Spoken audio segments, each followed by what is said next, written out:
original. Its design was smoother than the 530, but the car surprised. It featured 3 front seats that were side by side. However, the Bagheera was not completely a sports car.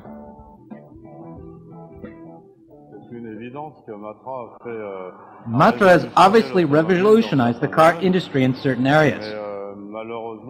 However, Matra has unfortunately suffered from its partnerships because when we were making the world's greatest V12 engine, we were also partnered with Simca, and our cars had an engine which was not even good to make a tractor work. One has just been behind, actually.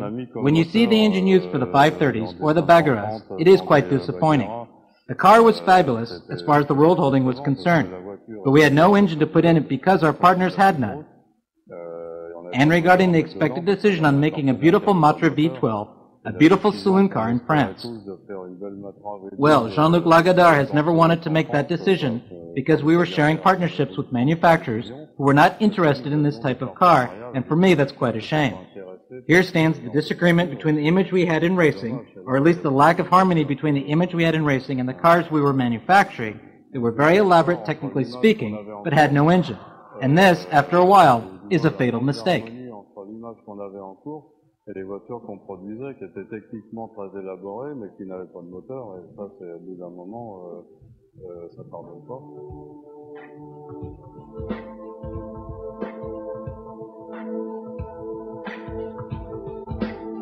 Matra only imagined a last sports version, the Morena. Here tested by Jean-Pierre Beltoise on the hilly roads of the Mount Ventoux. It was a commercial failure. The petrol shock contributed to it.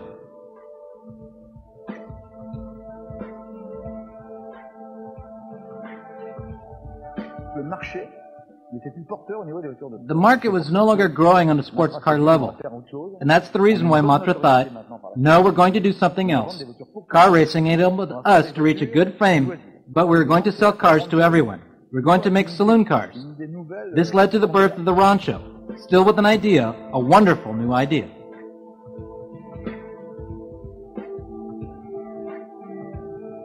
Furthermore, the Rancho was cheap since it used again the basis of a great standard car, the Simca 1100. Matra then went out of its way to do the unexpected. The manufacturer that had based most of its fame on the image of the sports car started to invent vehicles whose appearance at the start was close to the commercial ones. The Rancho did well despite that non-phenomenal cross-country quality. However, it was a friendly leisure vehicle, and thus we decided, well, Jean-Luc Lagardère and his team decided to keep on making leisure cars. And that's when Matra had that great idea of making the first real minivan. La grande idée de Matra a été de faire le premier réel monospace. The minivan was the Renault Espace, the greatest success for Matra automobiles, but commercialized under the name of someone else. Yet originally, the creative minds of Matra were really the first to feel and follow the winds of history.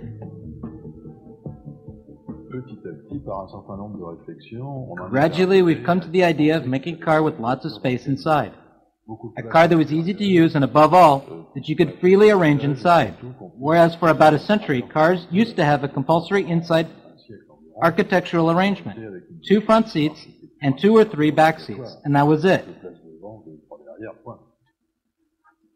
So gradually, Matra got inspired what was called the American vans, which were relatively big cars based on an American level slightly different from the European one, and then added ideas about the arrangements that could be made inside of the vehicle, offering modular seats that could be positioned or removed so that the car had quite a few various uses.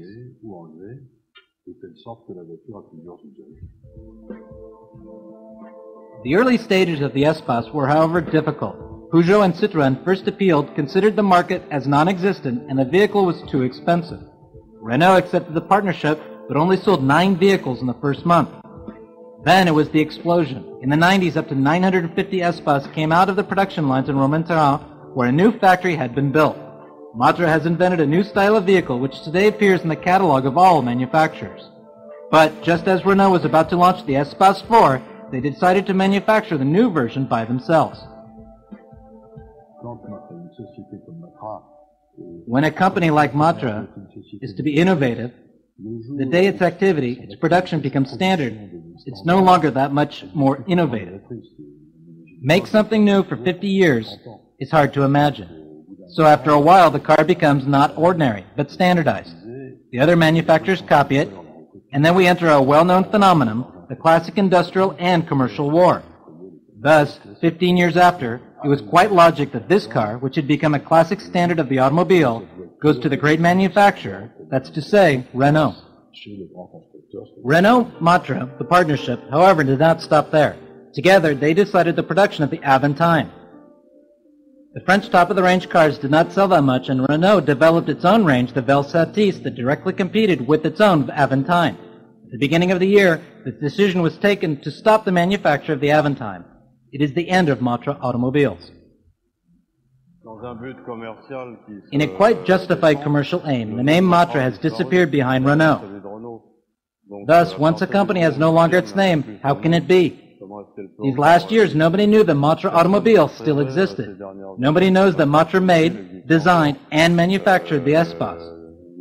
As a consequence, Matra withdrew behind the name Renault with a completely legitimate commercial aim, but it was easy to imagine that once the name had disappeared, the company would disappear as well.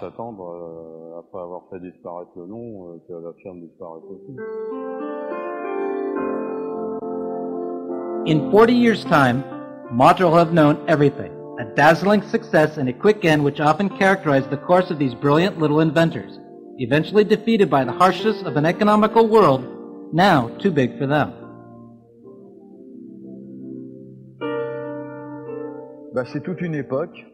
Well, these times were, of course, the most painful to me is the death of Jean-Luc Lagardère, the man who brought the company up to this level.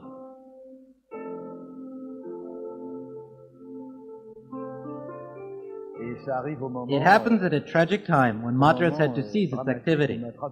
So it is certain that this dual situation is a whole story that ends, a story in which I've had the chance to play a part, and a privileged one. And it does something to me. It does a lot to me.